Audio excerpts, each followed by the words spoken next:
इसीलिए अब्राहम को क्या कह रहा है परमेश्वर, जब हम 22 अध्याय उसकी 16 से 18 तक पढ़ते हैं कि तेरा वंश शत्रु की सारी सामर्थ के ऊपर क्या होगा, अधिकारी होगा। शत्रु की सारी सामर्थ के ऊपर क्या होगा, वो अधिकारी। अब जब लूका हमने 10 का 19 में पढ़ा, तो यहां पर भी क्या लिखा है, मैंने तुम्हें सांपों और बिच्छुओं को रौंदने का अधिकार और शत्रु की सारी सामर्थ के ऊपर मैंने तुम्हें क्या दे दिया हुआ है, अधिकार। अब तुम्हें कोई हानि नहीं होगी। हालेलुया। लेकिन अगली आयत जब हम पढ़ते, फिर भी इस बात से ज्यादा आनंदित नहीं होना, बल्कि किस बात से आनंदित होना, कि तुम्हारे नाम स्वर्ग में लिखे गए। हालेलुया। सो प्रभु के लोगों, इसीलिए देखो, अब आप ध्यान देना, वंशावली कि जो यीशु मसीह की वंशावली है, जेनेalogy ऑफ क्राइस्ट हम बोलते हैं, जेनेalogy ऑफ जीसस, ठीक है। इस वंशावली में कैसे कैसे लोग आए, स्त्रियां भी है इस वंशावली में। हालांकि पुराने नियम के अंदर स्त्रियों का ज्यादा नाम नहीं है। जब गिनतियां होती थी, जनगणना होती थी, तो पुरुषों की जनगणना होती थी, वो भी वो जो 20 साल से ऊपर के हैं। स्त्री और बच्चों की जनगणना नहीं की जाती थी, ठीक है। लेकिन वंशावली के अंदर स्त्रियों के भी नाम आए हैं, ठीक है। क्यों ये नाम आए, अब ध्यान देना, जो वंशावली है ना, ये बहुत गहरी बातें इसमें लिखी गई है। अभी आप लोगों को ये क्लियर हो गया कि अब्राहम का नाम क्यों वंशावली में आया, ठीक है, कि अब्राहम का नाम क्यों वंशावली में आया। हालांकि आगे अब्राहम, यीशु मसीह और अब्राहम का कोई नाता नहीं दिया गया है बाइबल में। नए नियम में जब हम देखें, मैं चाहूंगा कि एक दो आयत हम फटाफट पढ़ेंगे नए नियम से। लूका 1 का 32 कोई पढ़ दीजिए।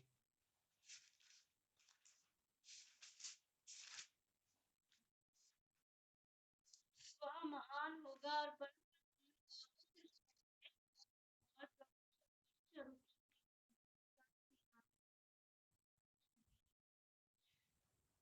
समझ आ रहा है? वह क्या कहलाएगा, वह महान कहलाएगा, परम प्रधान का पुत्र कहलाएगा, और प्रभु परमेश्वर उसके पिता दाऊद का सिंहासन उसको देगा। अब्राहम का बोला है? नहीं बोला है ना, क्योंकि ये मत्ती को, यीशु मसीह को क्या दर्शा रहा है, राजा। तो राजा की वंशावली कहां से आएगी, दाऊद से। लेकिन अब्राहम का नाम किस लिए दिया गया, क्योंकि अब्राहम के विश्वास के कारण, या जो कार्य अब्राहम ने किया है उसकी वजह से, उसकी वजह से क्या हुआ है, यीशु मसीह हमारे लिए आया। यीशु मसीह, जब गलातियों 3 का 14 में हमने पढ़ा था, इसीलिए यीशु मसीह की, अब्राहम की आशीष यीशु मसीह के द्वारा अन्य जातियों तक पहुंची, क्योंकि अब्राहम ने एक ऐसा अद्भुत काम किया कि अपना बेटा भी उसने परमेश्वर के लिए दे दिया। सेवा के लिए नहीं दिया, बलिदान के लिए दे दिया। अब परमेश्वर कहता है, मैं भी तुझसे वादा करता हूं कि अब तेरे से सारी जातियां आशीष पाएगी। मैं सोचता हूं, यदि अब्राहम बेटा देने को मुकर जाता ना, तो शायद यीशु मसीह ना आता, और शायद हम अन्य जाति नहीं बच पाते, यहूदी ही बचते आज भी, यहूदी और इसराइली ही। लेकिन अब्राहम की वजह से वो आशीष अन्य जातियों तक पहुंची, किसके द्वारा, यीशु मसीह के द्वारा। अब एक आयत लूका से पढ़ेंगे हम, 1 अध्याय उसकी 69, 69। और अपने सेवक दाऊद के घराने में हमारे लिए एक उद्धार का सिंह निकाला। अब, और अपने सेवक दाऊद के घराने में हमारे लिए एक उद्धार का सिंह निकाला। किसके, दाऊद के घराने। अब्राहम का घराना नहीं बोला गया फिर भी। हालेलुया, समझ आ रहा है ना? ओके, सो इसीलिए प्रभु के लोगों, अब्राहम का नाम किस लिए है? क्योंकि अब्राहम के द्वारा वह आशीष आई है। ओके, सो हम इसी अभी पढ़ेंगे। हाँ,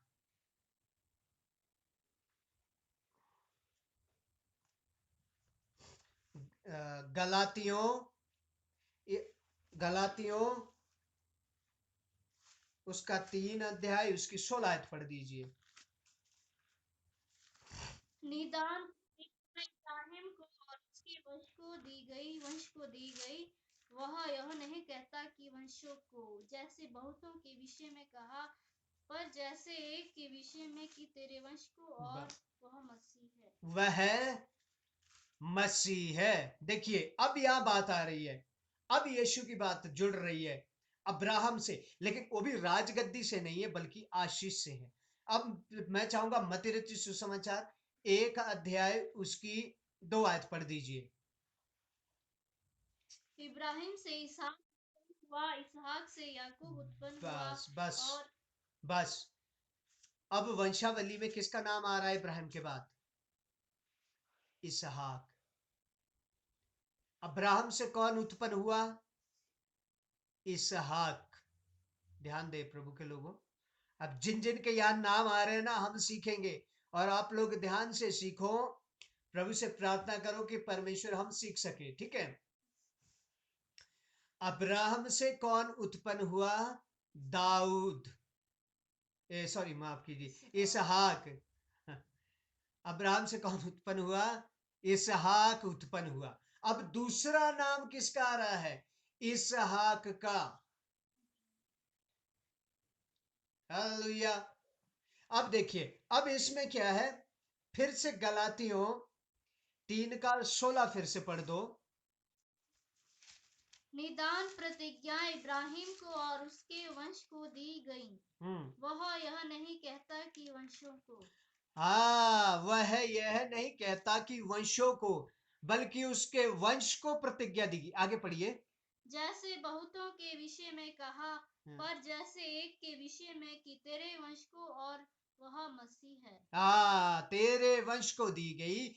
अब यीशु मसीह को अब्राहम के वंश से गिना गया है, गद्दी, राज गद्दी से नहीं, क्योंकि अब्राहम राजा नहीं था, दाऊद राजा था।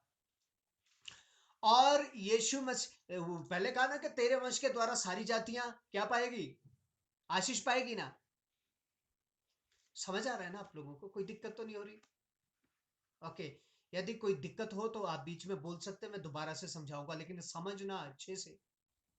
जब तक समझे ना तब तक जरूर पूछना, कोई डाउट हो जरूर पूछना, ताकि मैं दोबारा दोबारा सिखा दूंगा, कोई दिक्कत नहीं है। लेकिन आधे ज्ञान से नहीं जाना, आधे ज्ञान में जाएंगे ना तो गड़बड़ जरूर करेंगे। क्लियर होना है पहले, क्लियर बिल्कुल, ठीक है? अब यहां पर क्या लिखा है?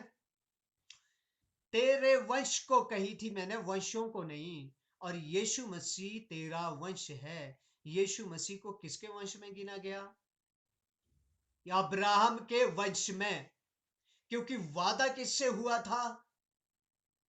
अब्राहम से हुआ था ना कि तेरे द्वारा सारी जातियां आशीष पाएगी। आज यीशु मसीह के द्वारा सारी जातियां आशीष पा रही है कि नहीं पा रही?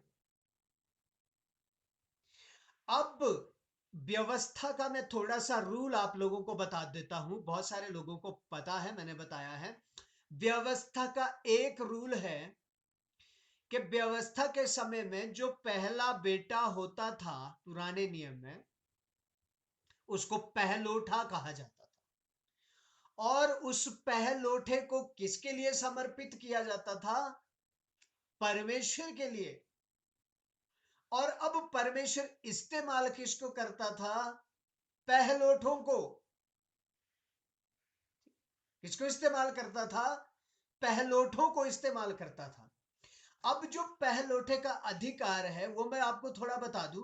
पहलोठे का अधिकार क्या होता था? बाप के पास जितनी जायदाद है, जमीन है, पैसा है, जो पहलोठा है वो उसका आधे का अधिकारी होता था। ओके, यदि उसके 10 पुत्र है ना, 10 पुत्र, 10 बेटे हैं, तो जो पहलोठा है, पहलोठे को पिता की आधी संपत्ति मिलती थी, और जो बाकी आधी बची है वो उन 9 लोगों में डिवाइड हुई। क्लियर, समझ आ रहा है? व्यवस्था में क्या था? पहलोठे को आधी संपत्ति पिता की मिलेगी, और जो बाकी आधी बची है वह 9 को मिलेगी। और परमेश्वर चुनता किसको था? पहलोठे को। अब अब्राहम का पहलोठा कौन है?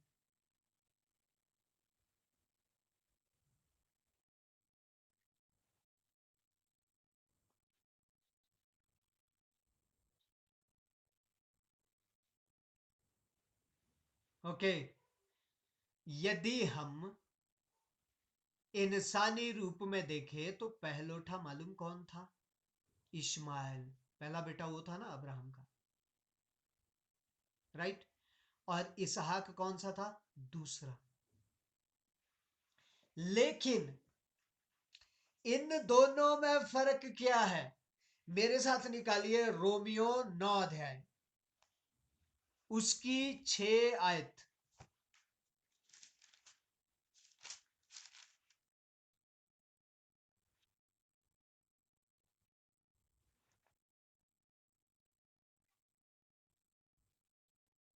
हाँ।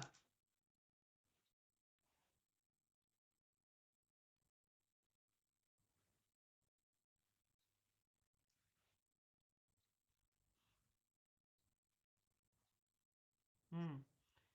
हाँ, इसकी बेटा, अच्छा सुनिए सुनिए, इसकी 13 आयत तक पढ़ दो।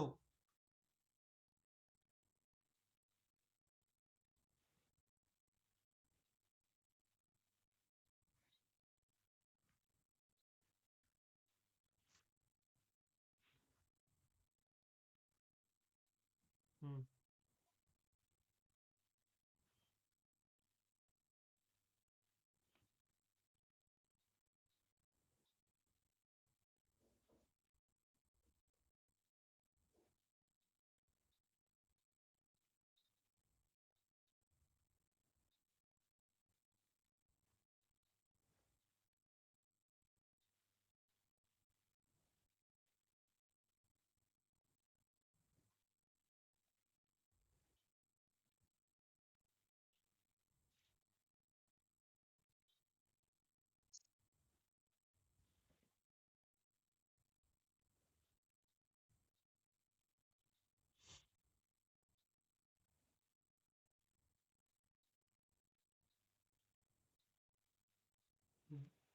Okay, thank you.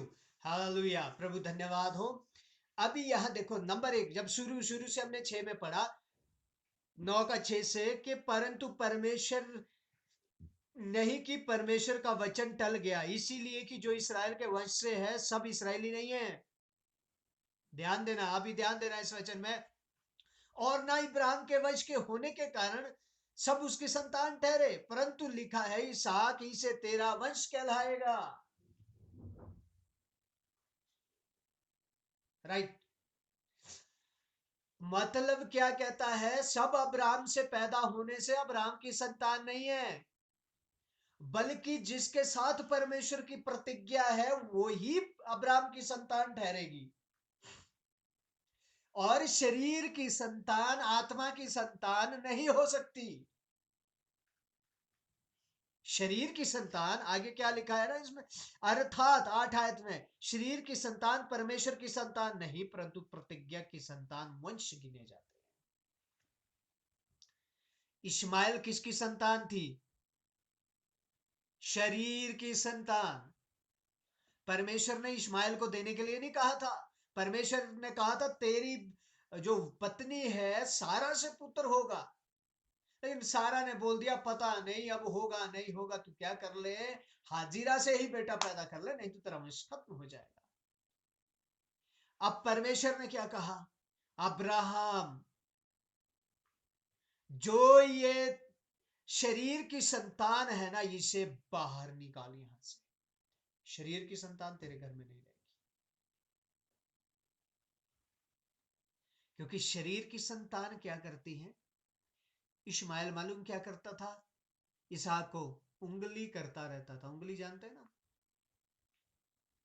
उंगली करने का मतलब क्या होता है मालूम है? उंगली कहाँ करते हैं? पसली के बीच में। उंगली कहाँ करते हैं? पसली के बीच में। अब पसली में जरा अपनी उंगली लगाओ थोड़ी देर, थोड़ा जोर से, कैसा लगेगा? हैं? अब दूसरा आपकी पसली में उंगली लगाएगा, कैसे लगेगा? दर्द होता है ना? इसीलिए परमेश्वर क्या कहता है? मुझे संतान कौन सी चाहिए? आत्मा की संतान चाहिए, शरीर की संतान नहीं चाहिए। और कलीसिया में भी इसी दो प्रकार की लोग रहते हैं। एक आत्मा के लोग रहते हैं और एक शरीर के लोग रहते हैं। और जो आत्मा के लोग रहते हैं वह परमेश्वर की आत्मा में आनंदित रहते हैं, परमेश्वर के वचन में आनंदित रहते हैं, दूसरों की उन्नति का कारण बनते हैं कलीसिया के अंदर। लेकिन इस शरीर के लोग कैसे होते हैं? वह हमेशा आत्मा के लोगों में उंगली करते रहेंगे। बड़ा प्रार्थना करने वाला हो गया, आजकल कुछ बाइबल ज्यादा ही पढ़ता है, आजकल प्रार्थना ज्यादा ही करता है। अरे इतनी प्रार्थना भी नहीं, परमेश्वर थोड़ी प्रार्थना भी सुन लेता है। ये कौन लोग है? शारीरिक लोग। ये कौन लोग है? ये शारीरिक लोग है, आत्मिक लोग नहीं है। ये हर समय दूसरों के लिए ठोकर का कारण बनते रहते हैं। इसहाक जब भी चलता था ना, तभी इस्माइल बीच में टांग अड़ा देता था।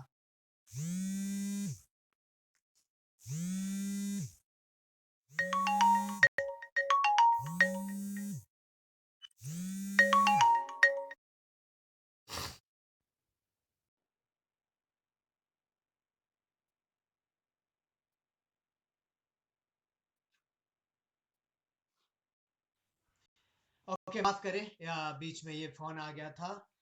तो जब भी इसहाक चलता था ना, अंदर बाहर चलता था, वो क्या करता था? टांग अड़ा देता था ताकि वो गिर जाए। इसीलिए परमेश्वर ने किसको चुना? इश्माइल को नहीं चुना, बल्कि किसका नाम है वंशावली में उसके बाद? इसहाक का नाम है। इसहाक का नाम आया है वंशावली में। हालेलुया। इसीलिए परमेश्वर के लोगों, धन्यवाद दे परमेश्वर का। आज जिन लोगों ने यीशु मसीह के ऊपर विश्वास किया है ना, वो भी किसकी वंशावली में अभी जुड़ चुके हैं? अब्राहम। कारण यीशु को क्या बोला? अब्राहम की वंशावली बोला है ना। तो यीशु हमको क्या बोलता है? बड़ा भाई पहले जी उठा है, छोटे भाई फिर जी उठेंगे। मतलब क्या है? हमारे को भी उसने भाई का अपनी वंशावली में हमें भी जोड़ दिया। इसलिए धन्यवाद दो परमेश्वर का कि उसने हमें उस वंशावली में जोड़ लिया है। धन्यवाद उस परमेश्वर का कि जो प्रतिज्ञा थी उसकी, वो प्रतिज्ञा उसने हमारे जीवन के लिए भी रखी है। हालेलुया। अब देखिए इसहाक, राइट। अब इसहाक को चुन लिया परमेश्वर ने। एक आयत आप पढ़ दीजिए, गलातियों 4 अध्याय उसकी 29 आयत।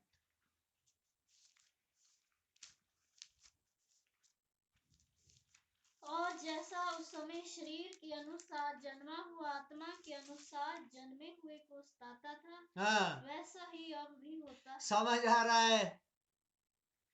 उस समय भी शरीर के अनुसार जन्मा हुआ किसको सताता था? आत्मा के अनुसार जन्मे हुए को। जब वह कहीं आता चलता फिरता है, अपनी टांग अड़ा देता है और वो गिर जाता था। यदि उत्पत्ति में पढ़ो, वहां साफ लिखा है, सारा उसके बाद क्रोधित हो गई। सारा क्या बोलती है? ये घर में रहेगी या मैं घर में रहूंगी, क्योंकि ये मेरे बेटे को सताता है, उसको उंगली करता रहता है, कभी उसको गिरा देता है, कभी उसको धक्का मारता है, उसको रुलाता रहता है। इसी रीति से आज भी होता है। इसी रीति से आज भी होता है। इसलिए प्रभु के लोगों प्रार्थना करें, हम शरीर के जन्माए ना हो, बल्कि आत्मा के जन्माए हो।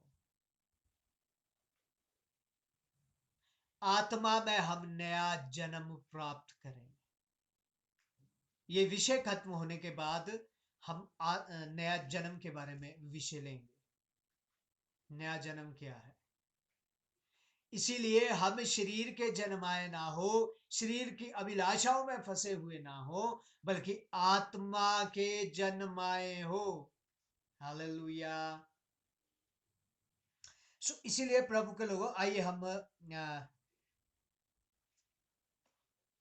एक आयत हम फिर से पढ़ेंगे।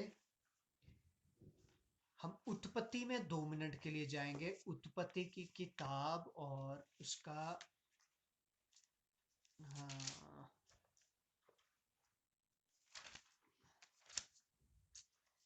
उत्पत्ति उसका 21 अध्याय। उत्पत्ति उसका 21 अध्याय और उसकी आप एक आयत पढ़ दीजिए। सो यहोवा ने जैसा कहा था वैसा ही सारा की सुधि लेके उसके साथ अपने वचन के अनुसार किया। ओके, यहोवा परमेश्वर ने जैसे कहा था वैसे ही सारा की शुद्धि लेके उसके साथ वैसा ही किया, यानी कि उसको बच्चा हुआ और उस बच्चे का नाम क्या था? इसहाक। वो परमेश्वर की प्रतिज्ञा के अनुसार था।